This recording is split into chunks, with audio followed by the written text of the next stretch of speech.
नमस्कार, commodity call में आपका स्वागत है। मैं हूं मनीषा गुप्ता और सबसे पहले देख लेते हैं इस वक्त की हेडलाइंस। ओपेक की बैठक से पहले क्रूड पर दबाव, ब्रेंट क्रूड $41 के नीचे फिसला। एमसीएक्स क्रूड में भी करीबन 1% की गिरावट।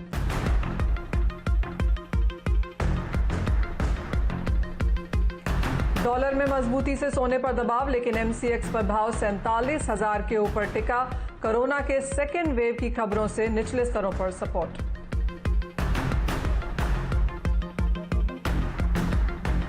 और कल की जोरदार तेजी के बाद बेस मेटल्स में आज कमजोरी। भारत चीन में टेंशन बढ़ने और कोरोना के बढ़ते मामलों से दबाव।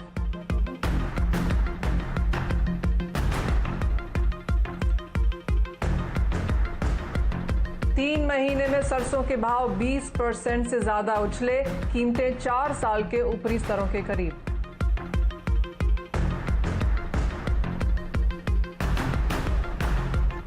मॉनसून की तेजी की रफ्तार कायम। एमपी और यूपी के कई इलाकों में दी दस्तक। अगले 24 घंटों में कोंकण, गोवा और मध्य महाराष्ट्र में भारी बारिश की संभावना।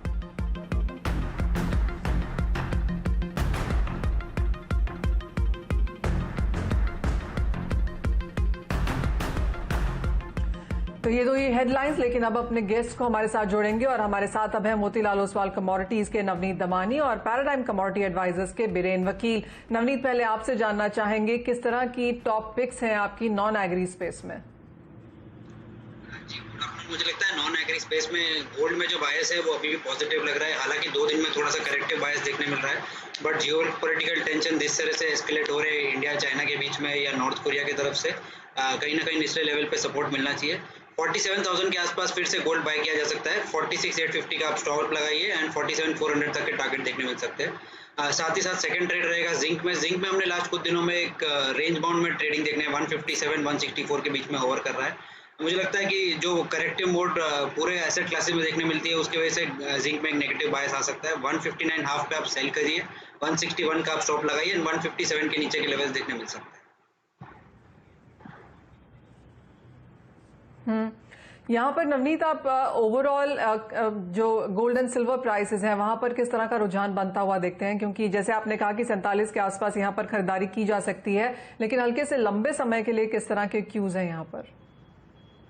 लंबे समय से अगर देखें तो मुझे लगता है कि गोल्ड में अभी भी जो आउट परफॉर्मेंस सिल्वर को करता हुआ नजर आ रहा है वो कंटिन्यू रहना चाहिए। और मेरे हिसाब से जो रीसेंट करेक्शन है जहां पे गोल्ड 48,000 से लेके 47,000 के नीचे आया है वो एक बहुत अच्छा अपॉर्चुनिटी है फिर से बाय करने के लिए।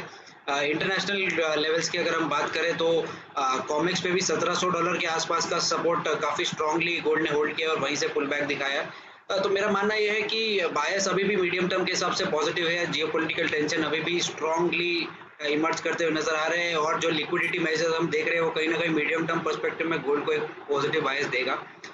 तो अगर आप दिवाली तक के पर्सपेक्टिव के हिसाब से बाय करना चाहेंगे तो 49,500 तक के लेवल्स मेरे हिसाब से आपको आने वाले 2-3-4 महीनों में देखने मिल सकते हैं। और अगर आप 6 से 12 महीने का व्यू लेंगे तो 50,000 रुपए के ऊपर के भी स्तर आपको आने वाले दिनों में देखने मिल सकते हैं। चलिए, 49,000 50,000 तक के लेवल्स आपको इस साल में सोना परहैप्स दिखा सकता है। फिलहाल यहाँ पर 47,000 के लेवल्स है। यहाँ से 3,000 रुपए की बढ़त इस साल के खत्म होने से पहले देखने को मिल सकती है। ये तो बात हुई सोने की और नॉन एग्रो कमोडिटीज की, लेकिन रुख अब करेंगे एग्रीकल्चर की तरफ और यहाँ पर ध्यान देंगे सरसों में, जहां पर हमने पिछले 3 महीने में करीबन 20% तक के गेन्स आते हुए देखे हैं। सरसों की कीमतें 4 साल के ऊपरी स्तर पर काम करती हुई नजर आई हैं। घरेलू उत्पादन यहाँ पर सरसों का इस बार कम होने की उम्मीद है, उसकी वजह से प्राइसेस को सहारा मिला है। आयात में भी कमी इस बार मानी जा रही है और कनाडा से सरसों तेल का आयात घटा है, उसका फायदा यहां पर घरेलू बाजार में देखने को मिला है। हमारे साथ जुड़ रहे हैं विजय सॉल्वेक्स के एमडी विजय डाटा।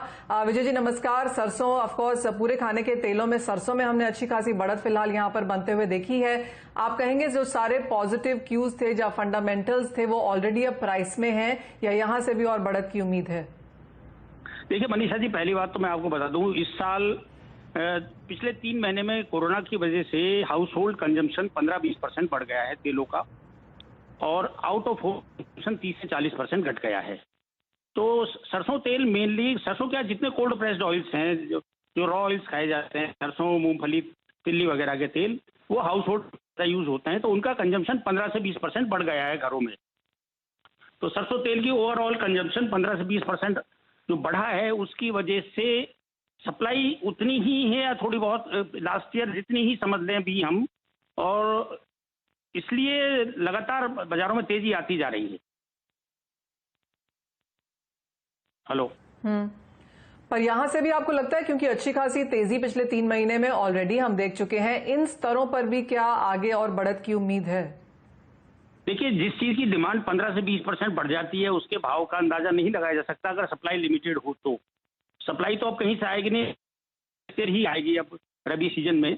और नाफेड के पास तो सरसों है, बाकी सारी किसानों के पास है, मिलर्स के पास और स्टॉकिस्ट के पास ज्यादा नहीं रह गई है, प्राइवेट लोगों के पास। तो या तो किसान के पास है, वो अपने आराम से ला रहा है, अब सारा माल गोदामों में चला गया है। जो हार्वेस्टिंग के टाइम पे जिस समय ट्रेडर्स और मिलर्स स्टॉक करते थे, उनको इस साल मंडियां लॉकडाउन की वजह से या हार्वेस्टिंग के टाइम पे डिले की वजह से वो स्टॉक्स नहीं हो पाए हैं। तो मिलर्स के पास ज़्यादा स्टॉक्स नहीं है, या तो किसानों के पास है या नाफेड वगैरह के पास, गवर्नमेंट एजेंसीज के पास है। तो जब तक उसकी सप्लाई नहीं आती है, तब तक बाजार बढ़ते ही रहेंगे। आपने कहा बाजार यहां पर बढ़ सकते हैं, और कितना बढ़ सकते हैं इसकी बहुत क्लैरिटी नहीं है, लेकिन तो भी एक प्राइस रेंज है क्या इंडस्ट्री के दिमाग में कि इस रेंज के बीच में अब सरसों कारोबार कर सकती है इस साल के लिए? देखिए, ये डिपेंड करेगा कि नाफेड किस स्पीड से बेचती है। लेकिन अभी अगली साल की क्रॉप आने में पूरे 9 महीने बाकी हैं, अभी समझ लीजिए 8 से 9 महीने। तो इस दौरान के लिए अगर जिस चीज़ की डिमांड 15 से 20% बढ़ रही हुई हो ऑलरेडी, अब अगर लॉकडाउन की जो रेस्ट्रिक्शंस हैं या जिस तरीके से कोरोना की वजह से होम कंजम्पशन बढ़ा है और आउट ऑफ होम कंजम्पशन कम हुआ है, तो ये सरसों तेल की डिमांड बनी ही रहेगी। सरसों तेल फिर सरसों सीड को भी 5000 होने से कोई रोक नहीं पाएगा। यानी कि अच्छी खासी बढ़त की उम्मीद यहां से भी है। सरसों सीड में 5000 तक के स्तर काफी एक पॉसिबिलिटी है। Vijay ji, thank you so much हमारे साथ जुड़ने के लिए और वो पूरी इंडस्ट्री का जो डिटेल्स है वो समझाने के लिए। बीरेन जी, आपको चर्चा में यहां पर शामिल करना चाहेंगे। आपको क्या लगता है एग्रीकल्चर स्पेस में पहले तो आपकी टॉपिक्स कहां हैं, और जैसे विजय डाठा जी कह रहे थे कि सरसों में अच्छी खासी बढ़त है और यहां से और बढ़त की भी उम्मीद है, आपका प्राइस व्यू क्या है? इसमें काफ़ी डीप इन्वर्ट मैं देख रहा हूँ। जैसे आज भी वो फ्रंट मंथ से सेकंड मंथ में जून जुलाई में 150 रुपये का इन्वर्ट है। वो बताता है कि फिजिकल मार्केट में काफ़ी टाइटनेस है, मीन्स माल की इजी अवेलेबिलिटी नहीं है। जो भी स्टॉक है वो काफ़ी मजबूत हाथों में है, तो वो अपने अपने प्राइस से ही निकलेगा। जैसे विजय भाई ने कहा कि अभी नई सीजन का काफ़ी वक्त है, तो 5000 का जो राउंड नंबर है वो एक फर्स्ट बैरियर होगा कि भाई वहाँ पे थोड़ा माल निकले, थोड़ा कुछ 5200-5300 पे निकले।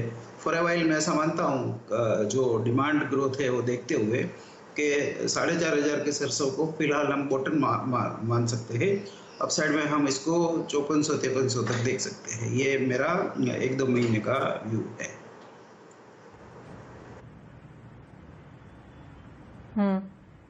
और बीरेन जी, इसी के साथ बाकी एग्रीकल्चर कमोडिटीज में आपकी नजर कहाँ है? कहाँ आपको लगता है कि ज्यादा मूवमेंट देखने को मिल पाएगी? जनरली स्पीकिंग मुझे सोयाबीन में भी वो सेम इन्वर्ट यानी बैकवर्डेशन रेप्लिकेट होता दिखता है।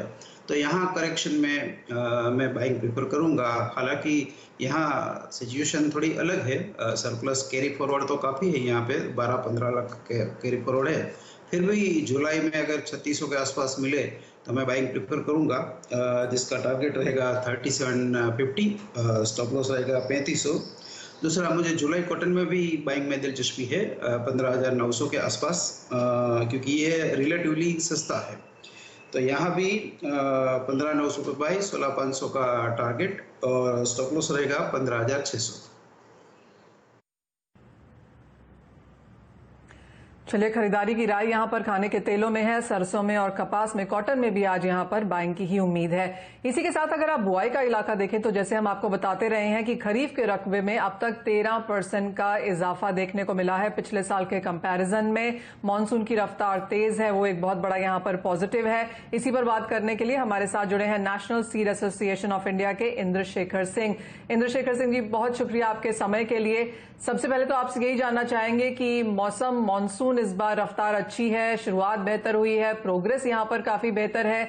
जिस तरह से हमने आईएमडी से बात की, उन्होंने कहा कि अपने टाइम से पहले ही काफी स्टेट्स ये कवर करता हुआ और हिट करता हुआ नजर आ रहा है। सबसे पहले आपसे यही जानना चाहेंगे कि बुआई के रकबे भी यहाँ पर बढ़त देखने को मिली है, तो ओवरऑल सीड इंडस्ट्री के लिए लॉकडाउन में कोई बहुत दिक्कतें तो नहीं हुई, क्योंकि यही एक सेक्टर है एग्रीकल्चर, सीड, फर्टिलाइजर्स, जहां पर हमने लॉकडाउन के चलते भी इन सेक्टर्स में कारोबार ठीक ठाक चलते हुए देखा। शुक्रिया मनीषा जी।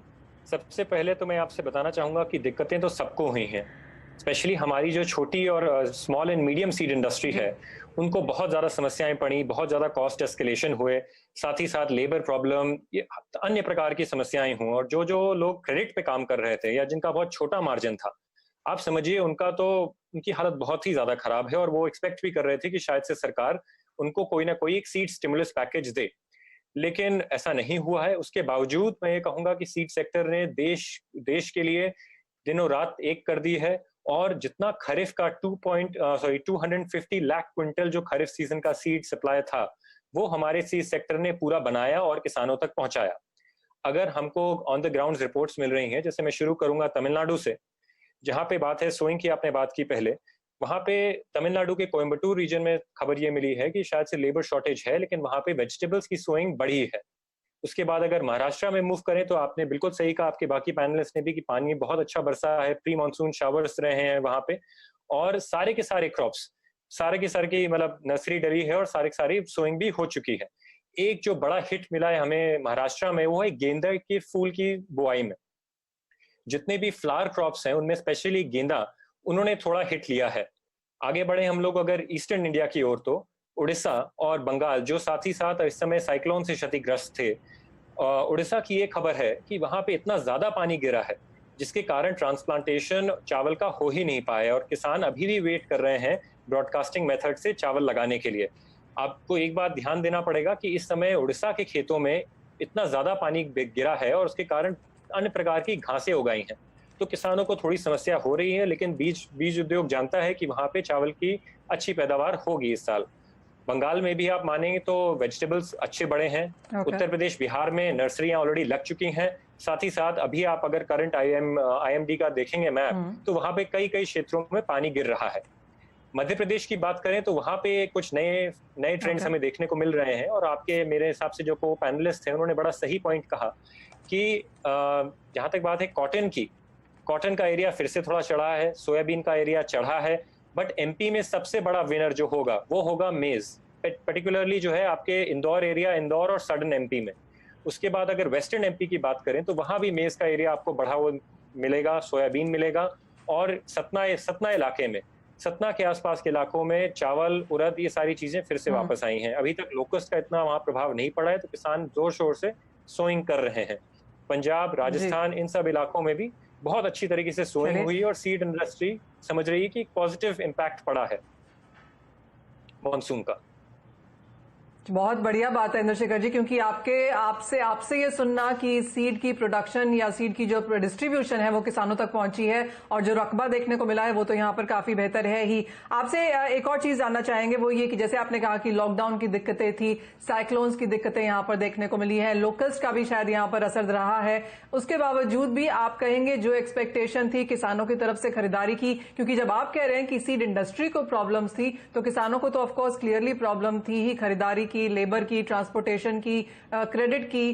क्या सब किसानों को सीड पहुंचा है, एक तो ये, और दूसरा कि सीड की कॉस्ट को लेकर अब यहां पर सीड इंडस्ट्री कैसे देखती है इसे? एनुअली अगर हम देखें तो किस तरह का इजाफा यहां पर सीड प्राइसेस में है? देखिए मनीषा जी, बहुत सही सवाल किया आपने। सबसे पहले मैं कहूंगा अभी तक खरीफ सीजन की सीड सेल जो है खत्म नहीं हुई है, तो काउंटर क्लोज नहीं हुआ है और अभी तक हम लोग एक फाइनल अनुमान नहीं लगा सकते हैं कि क्या वो डिफरेंसेस हैं।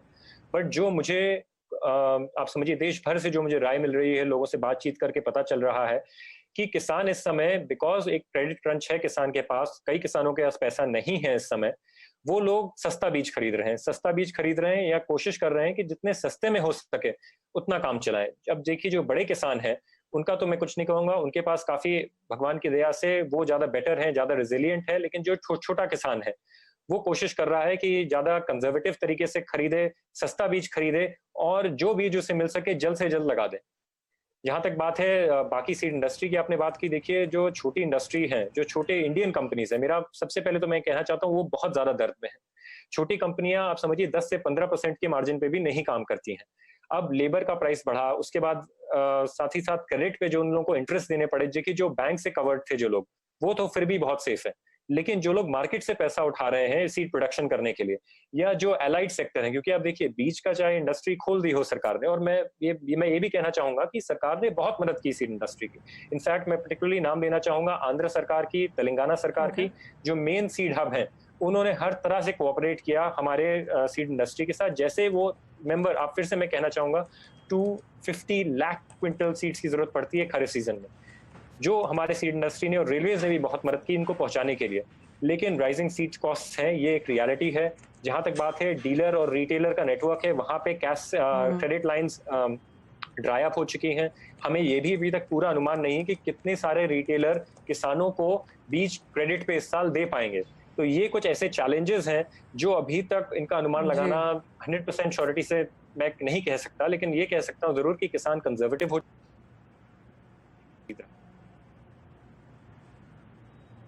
पॉइंट टेकन इंद्रशेखर जी, जैसे आपने कहा कि दिक्कतें यहाँ पर काफी सारी हैं, लेकिन चैलेंजेस को यहाँ पर काफी हद तक मीट किया है सीड एसोसिएशन ऑफ इंडिया ने, और कोशिश यही है कि किसानों तक सब तरह के सीड्स पहचाने जाएं। जैसे उन्होंने कहा कि अभी भी अर्ली डेज हैं, बिकवाली अभी भी काउंटर खुले हैं, बीज की बिकवाली यहाँ पर अभी भी हो रही है, और कुछ लोग यहाँ पर, कुछ किसान यहाँ पर सस्ता सीड भी खरीद रहे हैं। कॉस्ट ऑफ प्रोडक्शन सीड के हिसाब से भी यहाँ पर बढ़ी है, और उसका एक असर हम यहाँ पर फाइनल प्रोडक्ट में भी बनता हुआ देखेंगे। चलिए, ये तो बात हुई खरीफ बुआई की, मॉनसून की और बीज की, लेकिन इसी के साथ लेंगे एक छोटा सा ब्रेक। जब लौटेंगे तो दर्शकों के सवाल करेंगे शो में शामिल।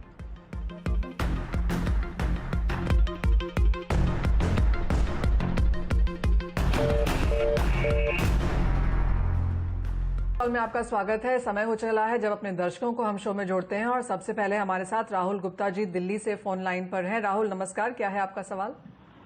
नमस्कार मैडम, मेरा सवाल क्रूड से रिलेटेड है। मैंने 2 लॉट क्रूड के 2850 रुपए में सेल किए हैं, तो इसके बारे में मुझे जानना है क्या करना चाहिए। नवनीत, कच्चे तेल में बिकवाली करी है राहुल ने, क्या राय देंगे इन्हें आप?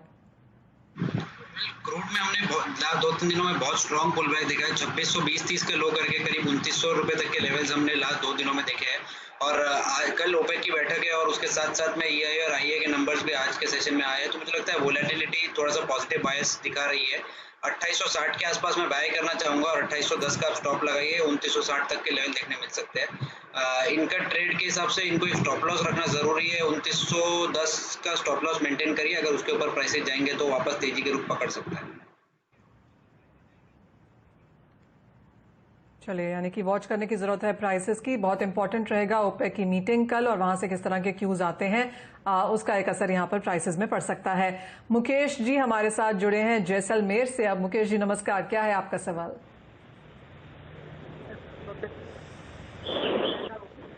हेलो जी मुकेश जी, क्या है आपका सवाल?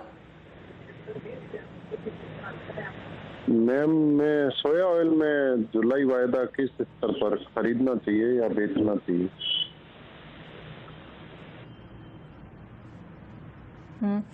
बीरेन जी, मुकेश जी सोया तेल में कारोबार यहां पर करना चाहते हैं, लेकिन उससे पहले जानना चाहते हैं कि जुलाई वायदा खरीदना चाहिए या बेचना चाहिए। सोयाबीन ऑयल स्पेशली बायर के लिए अच्छा कॉन्ट्रैक्ट है, क्योंकि वो डिस्काउंट में रहता है हमेशा। तो रोल ओवर पे 10-15 रुपये मिलता है। करंट लेवल बाइंग के लिए अच्छे है। यहाँ से 40-50 रुपये की तेजी लग रही है मुझे।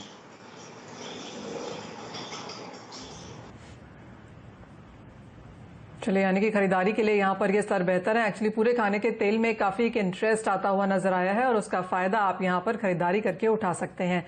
हमारे पास एक मैसेज है शुभम जी का आगरा से। चांदी के 5 लॉट में इन्होंने यहाँ पर खरीदारी करी है 47,865 के लेवल्स पे। नवनीत, इन्हें क्या करना चाहिए? बायर हैं ये चांदी में, और ऑफकोर्स हमने चांदी के भाव में कल हल्की सी गिरावट आते हुए देखी थी, आज भाव थोड़े से स्टेडी है, लेकिन शुभम क्या करें? जी, मुझे लगता है कि चांदी में एक अच्छा सेल ऑफ देखने मिल गया ऊपर के लेवल से, और नीचे में थोड़ा सा एक बॉटम या बेस फॉर्मेशन बनेगा। अगर बेस मेटल में यहाँ से सेलिंग एग्रीवेट नहीं होगी तो चांदी में हमको बहुत क्विक रिवर्सल देखने मिल सकता है। मेरा बायस पॉजिटिव ही है और मैं चाहूंगा कि ये होल्ड करे अपनी पोजीशन लॉन्ग साइड पे, और 48,400 के ऊपर अगर प्राइसेस जाएंगे तो और अपनी पोजीशन ऐड कर सकते हैं। 49,000 तक के लेवल देखने मिल सकते हैं। ऑलराइट, हमारे पास एक और मैसेज आया है बाराबंकी यूपी से रिजवान का, और बीरेन जी इनके ये किसान है एक्चुअली, और मेंथा 5 क्विंटल इन्होंने फिलहाल यहाँ पर होल्ड किया हुआ है। आगे जाके कैसी मांग निकल सकती है जानना चाहते हैं, और भाव कैसे देखने को मिलेंगे? अब थोड़ा ये बॉटम आउट हो रहा है। यहाँ मैं सपोर्ट जो देख रहा हूँ 950 के आसपास का देख रहा हूँ। फंडामेंटल इसके कमजोर है, बट अभी जो रिकवरी रैली जो आई है शॉर्ट कवरिंग की, वो 1024, 1030-35 तक जा सकती है, तो वहाँ माल निकाल देना चाहिए, और वहाँ अगर चाहे तो शॉर्ट भी जा सकते हैं।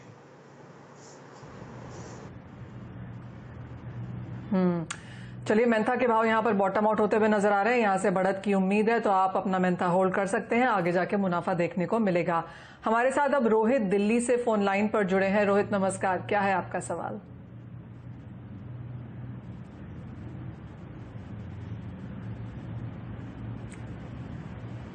रोहित, आपको मेरी आवाज आ रही है? हाँ जी, हाँ जी। मैंने 47094 में एक लॉट गोल्ड का परचेज कर रखा है मैम।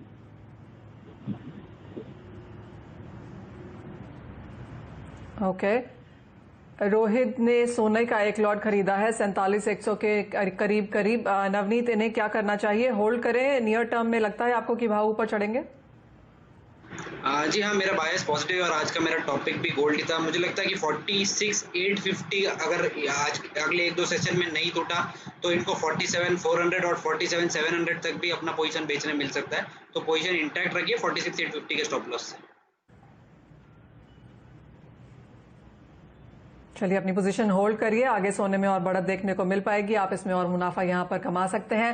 एक्चुअली हमारे एक्सपर्ट्स ने आज ज्यादातर खरीदारी की राय दी है, क्योंकि एग्रीकल्चर और नॉन एग्री दोनों में ही आज यहां पर हल्की सी बढ़त का दिन रहा है। लेकिन इसी के साथ बीरेन जी, नवनीत, बहुत शुक्रिया हमारे साथ जुड़ने के लिए, हमारे दर्शकों की स्ट्रैटेजीज बनाने में मदद करने के लिए। इसी के साथ मुझे भी दीजिए इजाजत। आप देखते रहिए CNBC आवाज।